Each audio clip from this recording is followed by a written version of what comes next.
¿Cuántos quieren recibir palabra?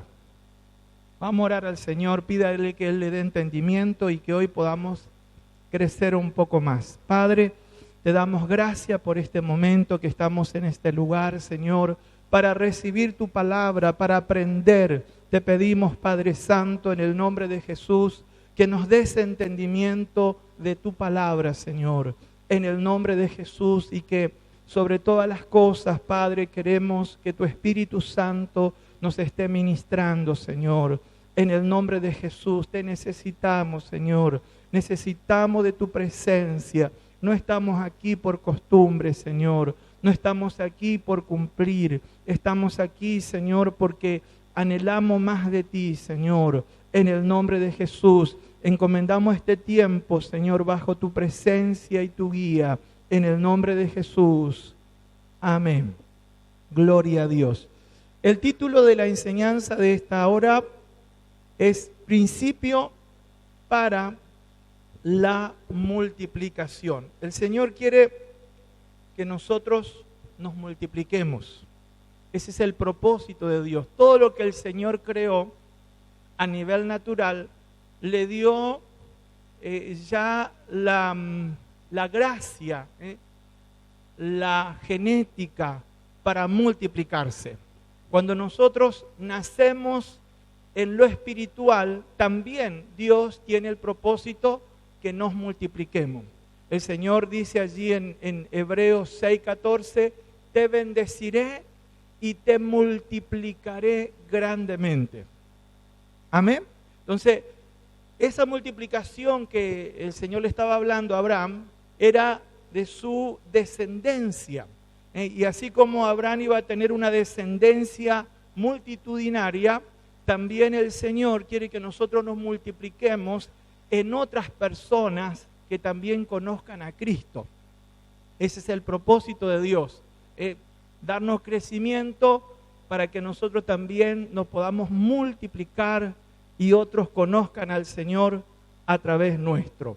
Vamos a estar leyendo la palabra del Señor, o leemos aquí la introducción. Dice: el Señor quiere que nos multipliquemos.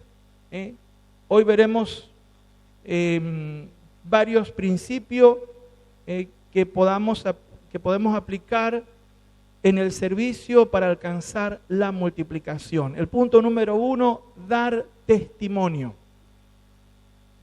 Dar testimonio. Y primeramente, hermanos, nosotros debemos ver que es más importante ser un buen testimonio para que nuestro testimonio o el testimonio que estemos dando con nuestras palabras sea creíble.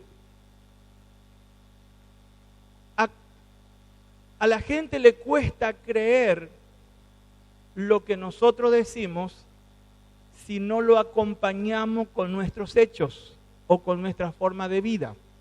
Entonces, para dar testimonio es importante ser un testimonio. Y aquí en Lucas, el capítulo 4 y verso 22, tenemos el primer texto aquí en el apunte. Dice así: y todos daban buen testimonio de él. ¿De quién está hablando? De nuestro Señor Jesucristo. La gente daba buen testimonio de Jesús. Todavía el Señor no había hecho ningún milagro. Solamente Él había vivido 30 años como un ciudadano más, como un carpintero, de buena conducta, buen hijo, buen vecino, buen trabajador.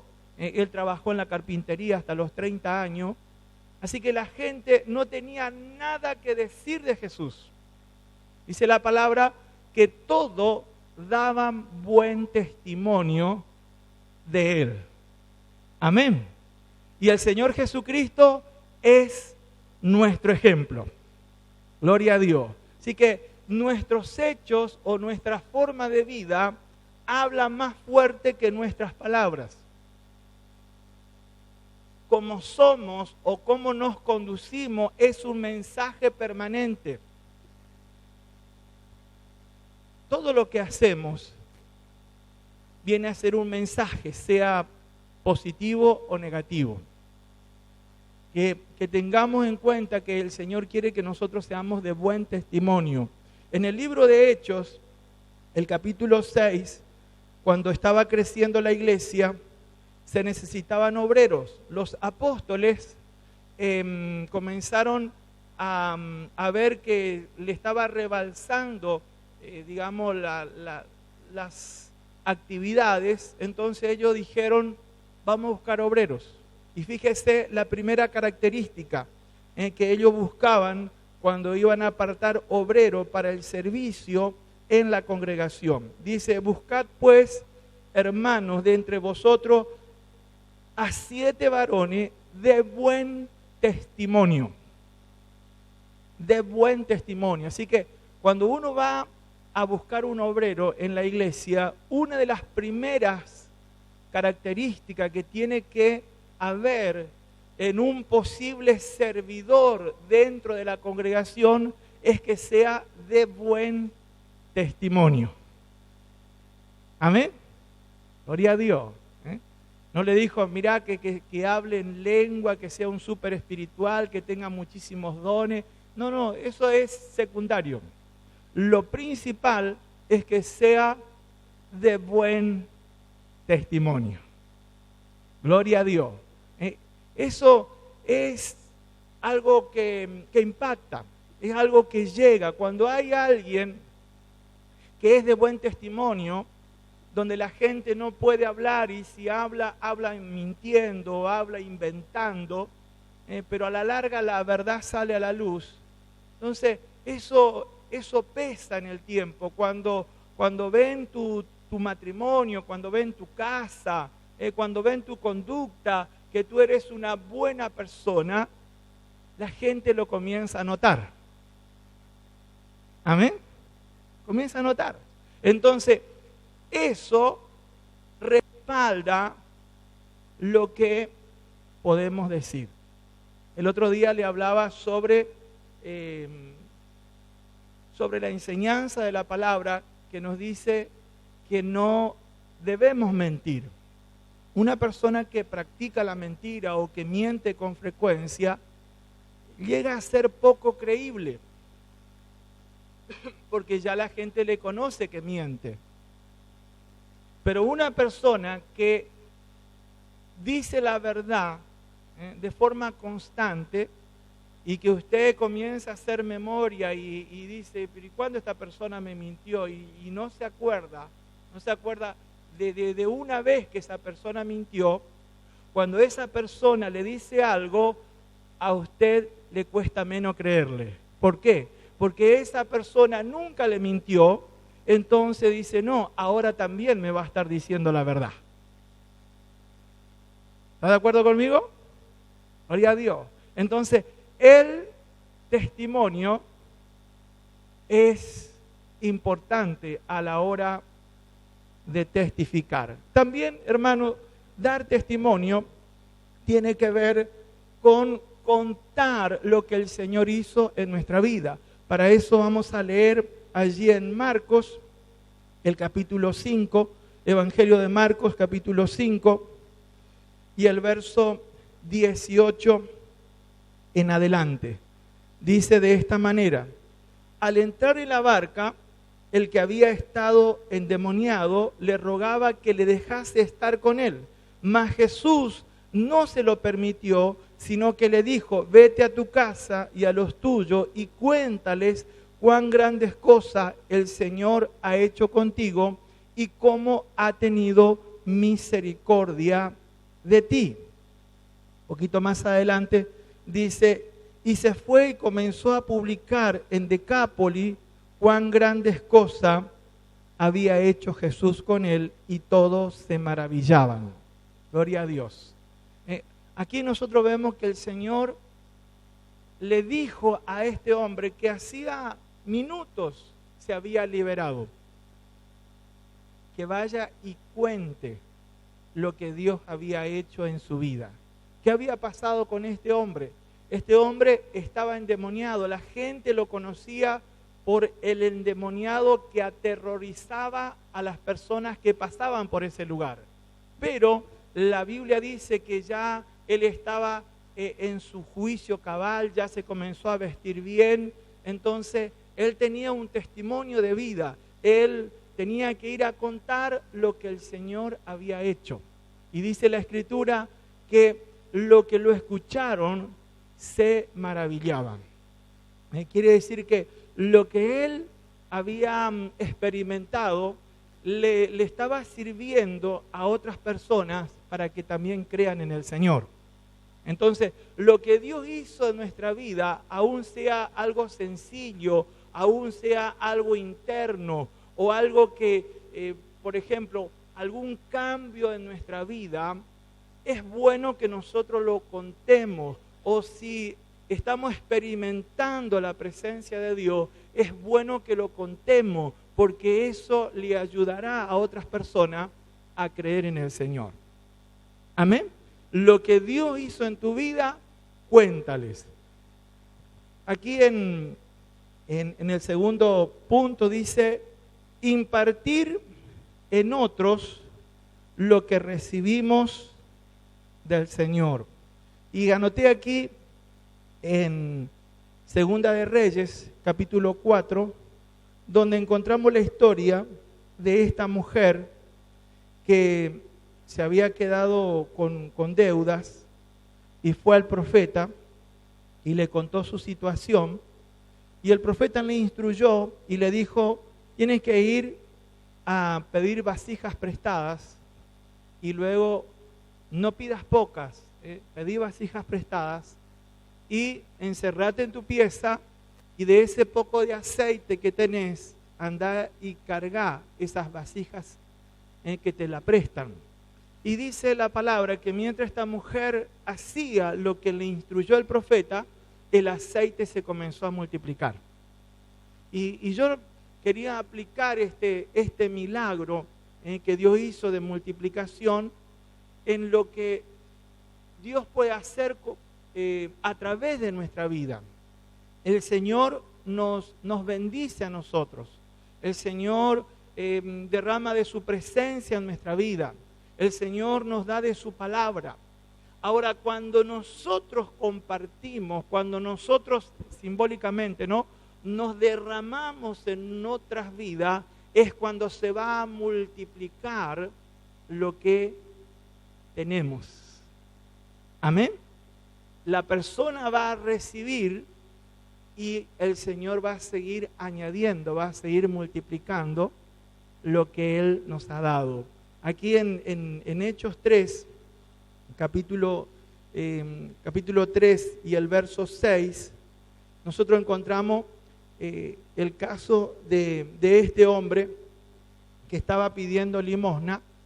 Y aquí en el versículo 6, este sí lo vamos a leer. Dice, mas Pedro dijo, no tengo plata ni oro, pero lo que tengo te doy.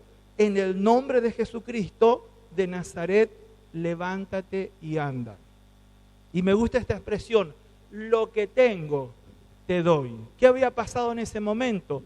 El apóstol Pedro, juntamente al apóstol Juan y a los hermanos que habían estado orando en el aposento alto, fueron llenos del Espíritu Santo. Y en ese momento, hermanos, Pedro recibió esa convicción de la autoridad que hay en el nombre de Jesucristo para sanar. Por eso un siervo de Dios lleno del Espíritu Santo es instrumento para ayudar a otra persona que quizá está con poca fe, quizá está allí sufriendo. Pero si hay un siervo de Dios, una sierva de Dios que ha recibido esa llenura del Espíritu Santo, él puede impartir de esa fe, él puede impartir de esa presencia de Dios que está en su vida para que ocurra un milagro en otra persona.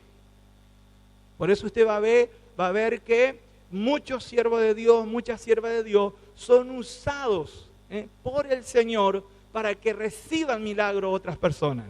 Las personas que vienen a lo mejor con su fe débil, pero al dejarse orar, al dejarse ministrar por un siervo de Dios que ha estado ante la presencia de Dios, que ha sido lleno del Espíritu Santo, que tiene revelación de la palabra, de la autoridad que hay en el nombre de Jesús, esa persona recibe lo que el siervo recibió.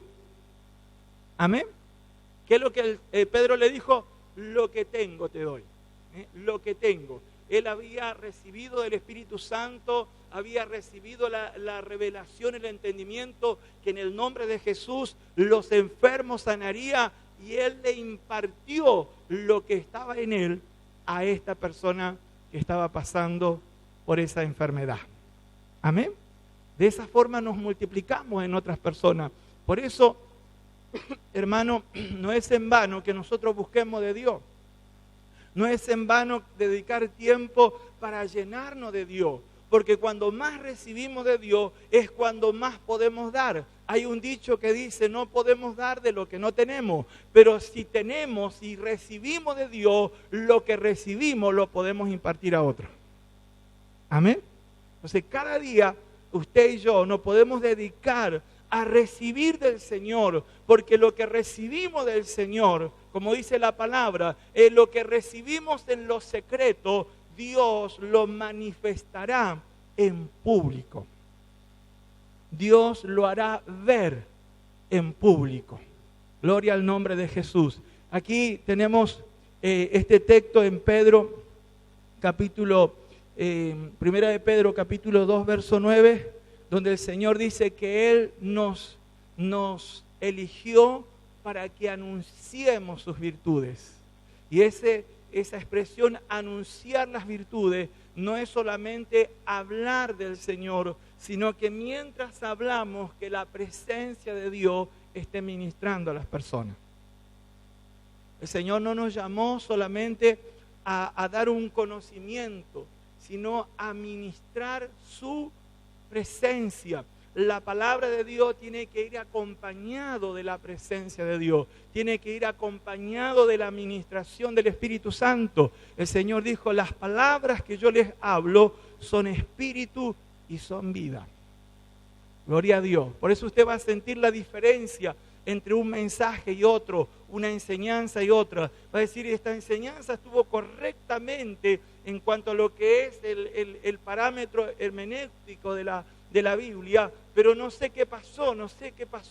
A lo mejor va a escuchar otro mensaje que no tiene tanto lineamiento, pero usted recibió vida, porque esa palabra vino con un respaldo de la presencia del Espíritu Santo. Y el Señor nos llama a todos a ministrar de esa manera. Dice aquí en el punto 3, permanecer en una comunión constante con el Señor. Aquí en Juan capítulo 15, yo le anoté varios versículos, pero vamos a leer solo algunos. En el versículo 4 dice, permaneced en mí y yo en vosotros, como el pámpano no puede llevar fruto por sí mismo, si no permanece en la vid, así tampoco vosotros, si no permanecen en mí. Si nosotros queremos multiplicarnos, queremos dar fruto, es necesario tener una comunión permanente con el Señor, una comunión constante con el Señor. Aquí la palabra dice, permaneced en mí y yo en vosotros. Esto, hermano, es un punto que muchos cristianos no lo meditan, no buscan vivirlo. Es como que relacionan las cosas de Dios en lo que es un momento, una experiencia en un momento. Pero el Señor no quiere que tengamos una experiencia, un momento. Hoy estuve en el templo, recibí algo de Dios. Está bien, recibimos algo más de Dios, pero el propósito de Dios es que estemos permanentemente en comunión con Él. Porque si no estamos en esa comunión permanente con Él, dice la Biblia que no podemos dar fruto, no nos vamos a poder multiplicar, porque separado del Señor nada podemos hacer. Amén. Por eso la Escritura dice un poquito más adelante, en el versículo 15, dice, yo no llamaré siervo porque el siervo no sabe lo que hace su Señor, pero he llamado amigo porque todas las cosas que oí de mi Padre os lo he dado a conocer. No me elegiste vosotros a mí, sino que yo os elegí a vosotros y os he puesto para que vayáis y llevéis fruto y vuestro fruto permanezca, para que todo lo que pidieren al Padre en mi nombre, Él os lo dé. Aquí el Señor está revelando que Él no quiere llamarnos siervos, o sea que no quiere que tengamos una forma de pensar de siervo. Para entender esta palabra, debemos trasladarnos a ese tiempo. En el original, la palabra siervo es esclavo.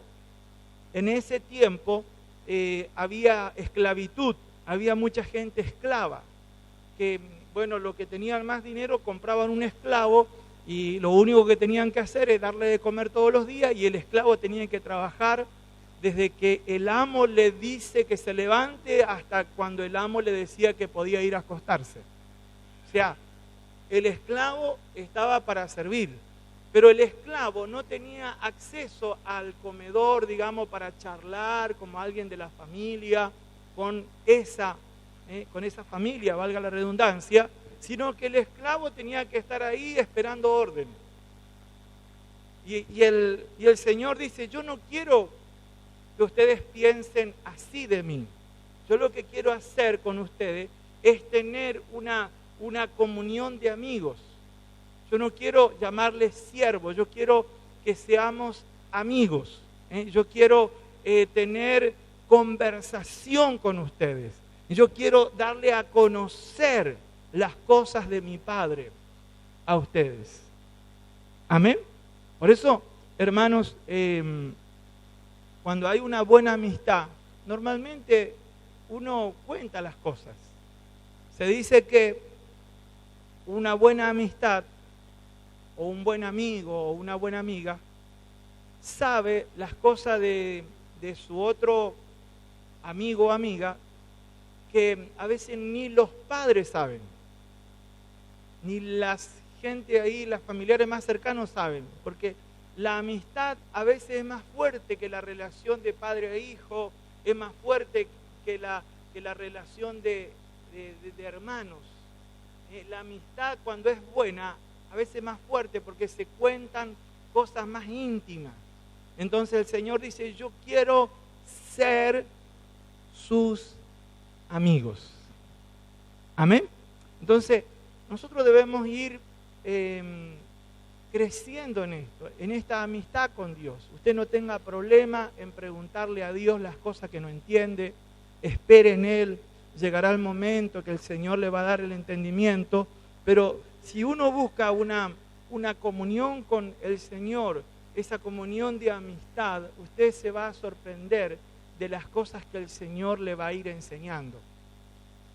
De repente usted va a entender cosas espirituales, cosas de la palabra de Dios. Usted va a entenderlo porque el Señor le va a ir contando. Como dice aquí la palabra,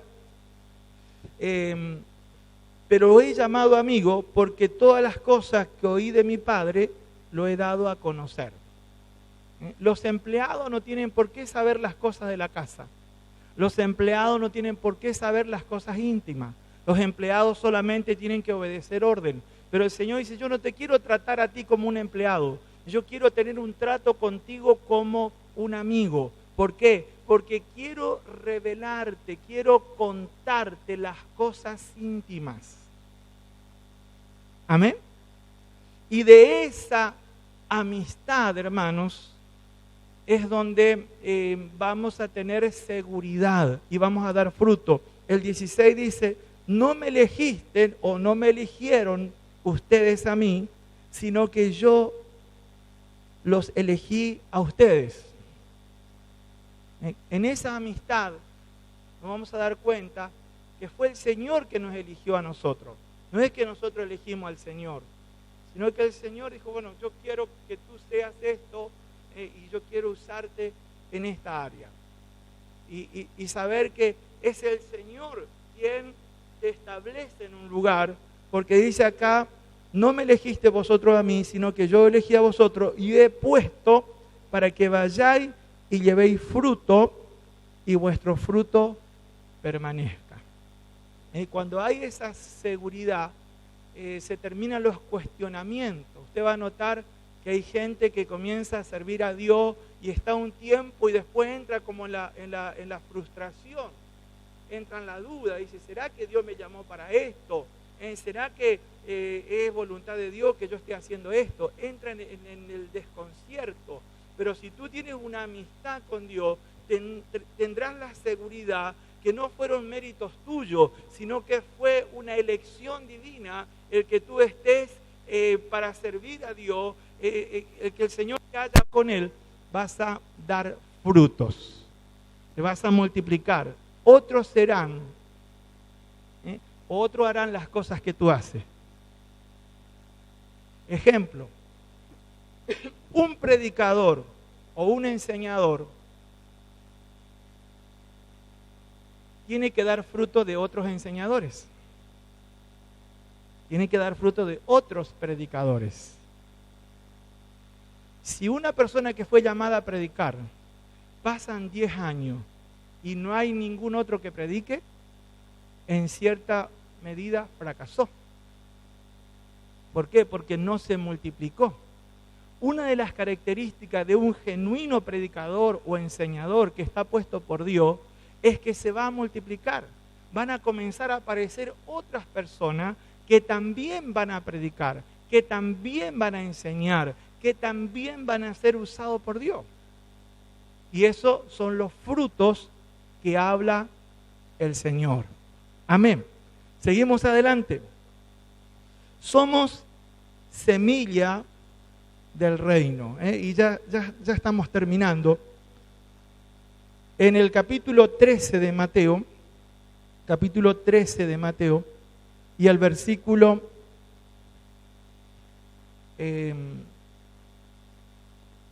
37, dice así: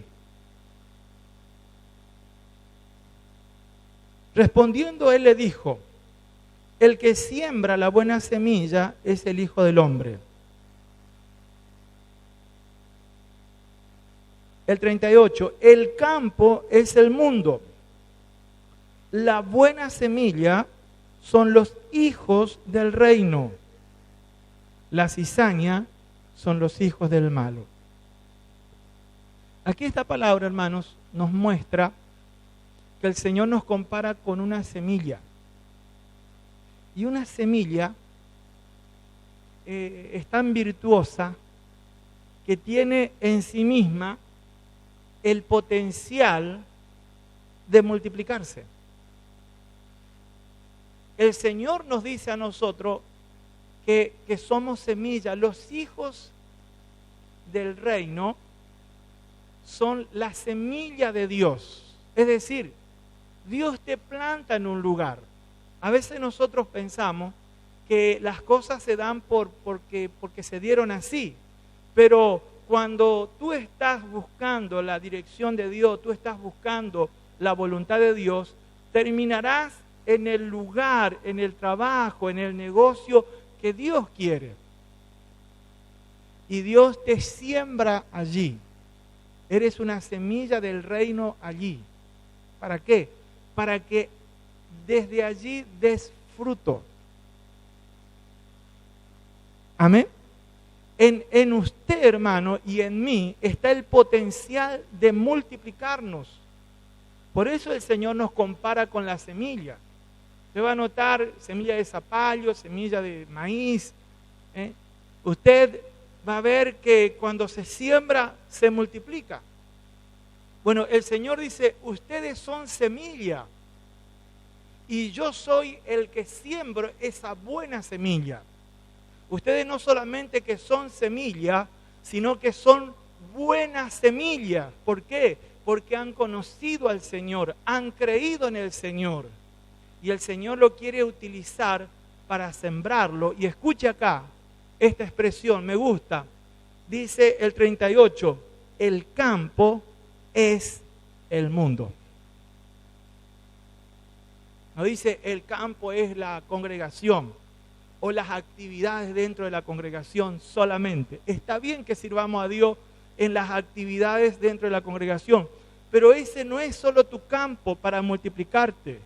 Dice la palabra que el campo es el mundo, y eso tiene que ver con tu lugar de trabajo, tiene que ver con tu vecindario, tiene que ver con tu parentela que no conoce a Dios.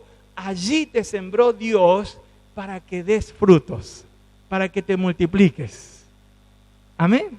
Gloria a Dios. Entonces nosotros vemos, hermanos, cada vez con más claridad que el Señor quiere que nos multipliquemos, pero ya Él ha puesto en nosotros la capacidad de multiplicarnos. Cuando usted ministra lo de Dios, cuando usted habla de la palabra de Dios, cuando usted da testimonio de las cosas de Dios, usted está impartiendo lo que recibió de Dios. Otras personas están recibiendo lo que usted tiene de parte de Dios en su vida. Amén. Gloria a Dios. También, hermano, es bueno saber lo que dice allí en Juan capítulo 12, el verso 24. Juan, Evangelio de Juan, capítulo 12, verso 24. Esta palabra es profunda.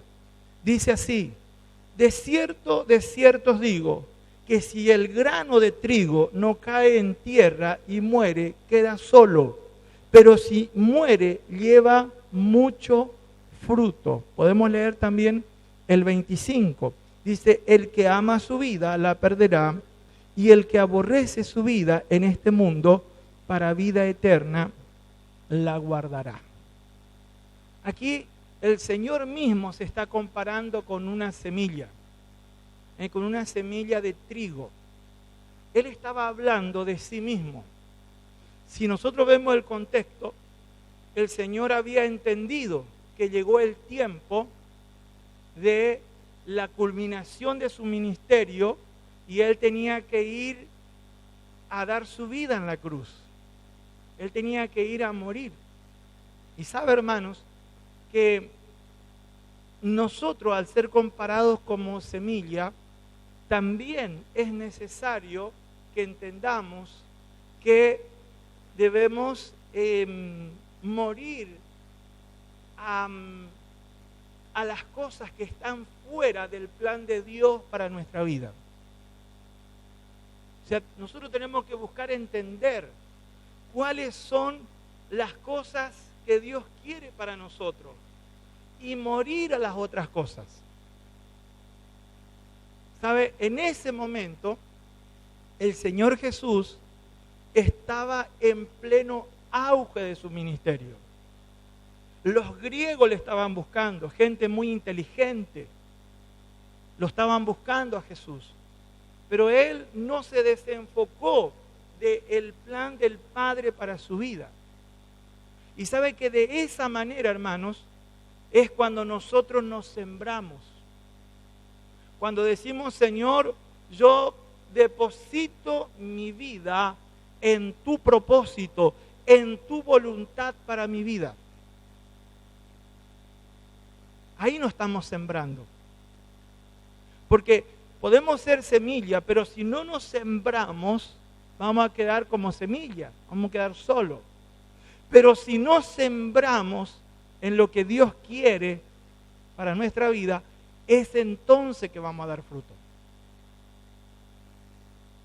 Mire, al comenzar su ministerio, ¿qué pasó con el Señor Jesús?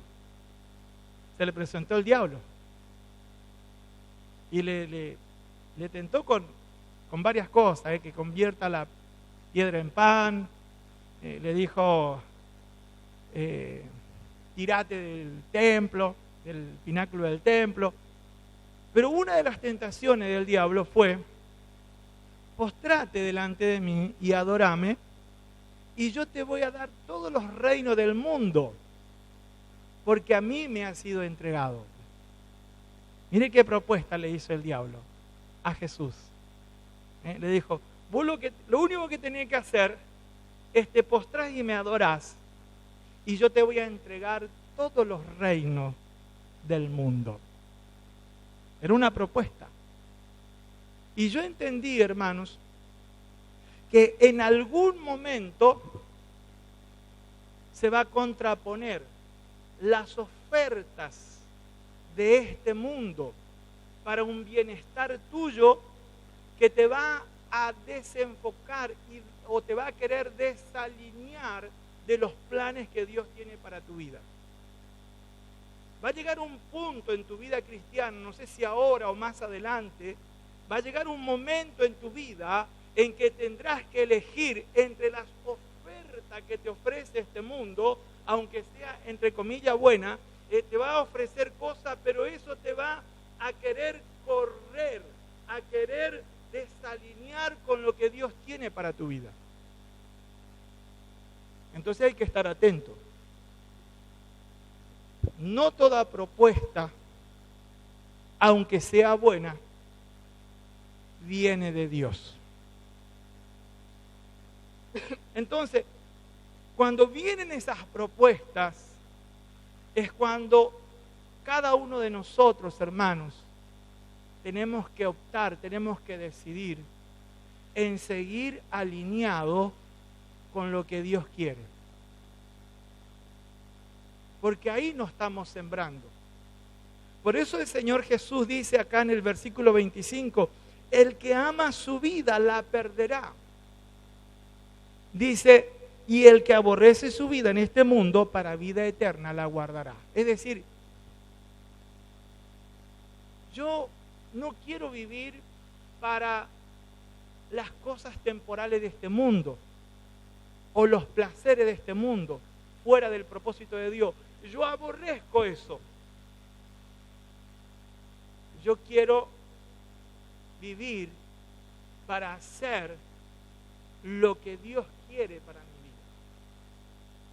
Aunque pierda las propuestas, aunque pierda supuestamente oportunidades, aunque yo pierda esas oportunidades, aunque pierda esas propuestas que vienen del mundo, que me quieren desalinear de los propósitos de Dios para mi vida, uno tiene que mantenerse firme y decir, Señor, yo no estoy para complacer a este mundo o para vivir de los placeres de este mundo o para buscar mi conveniencia en esta vida. Señor, yo estoy aquí para hacer tu voluntad. Entonces, cuando uno toma esa decisión, hermano, como cristiano, es cuando se está sembrando. Es cuando uno está muriendo. Y esa es la parte más difícil, donde muchos cristianos pierden lo que Dios tenía para su vida. Por eso dice, el que ama su vida en este mundo, la perderá. O sea, vas a perder lo que Dios tenía para su vida. Entonces, llega un momento que como semilla, hermanos, si nosotros queremos multiplicarnos, si queremos hijos e hijas espirituales, si queremos ministrar la vida de Dios, vamos a tener que sembrarnos al propósito de Dios. Perder quizás muchas oportunidades, muchas propuestas, pero decirle, no, Señor, lo que yo he decidido es hacer tu voluntad, es ser obediente a tu llamado. Amén. Ese es un secreto, es una clave para dar fruto. Te va a encontrar mucha gente con talento, hasta con dones, pero no tienen fruto. ¿Por qué? Porque no han muerto a las cosas que están fuera del propósito que Dios tiene para su vida. Seguimos adelante. El punto 5. Tenemos que afirmar nuestra determinación para cumplir el propósito de Dios. Lucas, Evangelio de Lucas, capítulo 9 y el verso 51. Dice así: cuando se cumplió el tiempo, el que había de ser recibido arriba afirmó su rostro para ir a Jerusalén. Cuando el Señor entendió el tiempo, estaba en auge, la multitud lo seguían, las multitudes estaban allí dando gracia, estaban allí elogiándolo, estaba en pleno auge, pero él entendió que en ese momento el plan de Dios era ir a Jerusalén. Y allí aquellos que le estaban alabando, aquellos que lo estaban allí como exaltando, como elogiando, algunos se le iban a dar vuelta, lo iban a traicionar, lo iban a negar, otros le iban a hacer la cara a un lado. Allí no le esperaba fama al Señor Jesús, allí le esperaba la cruz, allí le esperaba el sufrimiento, allí le esperaba la contradicción de pecadores, allí le esperaban todas esas cosas, pero él decidió de todas maneras hacer la voluntad del Padre. Amén. Y va a haber momentos, hermanos, que en el llamado que Dios tiene para tu vida, no serán todo aplauso, no será todo reconocimiento, no serán todas palabras de elogio, serán murmuraciones contra tu vida, va a venir gente que te va a contrariar, va a haber gente que te va a traicionar, va a haber gente que va a hablar mal de ti, pero si tú estás seguro que esa es la voluntad de Dios para tu vida, tú sigues, aunque quizás en otro lado tenga más oportunidad para el área económica, pero tú entiendes que este es el lugar que Dios te ha puesto, este es el lugar que Dios quiere que esté. Tú rechazas quizás un bienestar económico para estar en el lugar que Dios quiere. Ahí es cuando estamos muriendo. Eso es lo que quiso decir el Señor. Si el grano de trigo no cae a tierra y muere, queda solo. Y hay momentos en la vida, hermanos, que tienes que ser como nuestro Señor Jesucristo. Tienes que afirmar tu rostro, tienes que determinarte sabiendo que ese es el plan de Dios para tu vida. Quizá otros no te van a comprender, quizá otros te van a considerar de tonto, que te van a decir estás desperdiciando tu vida, pero tú estás sabiendo que esa es la voluntad de Dios para tu vida y tú te determinas y dices, no, yo voy a seguir este rumbo porque esto es lo que estoy sintiendo de parte de Dios para mi vida, y allí estás muriendo. Pero ¿sabe lo que pasa? Cuando tú logras hacer la voluntad de Dios, el Señor también te va a levantar en victoria. Amén. Fíjese lo que dice allí en Filipenses capítulo 2. Filipenses capítulo 2, el verso 5.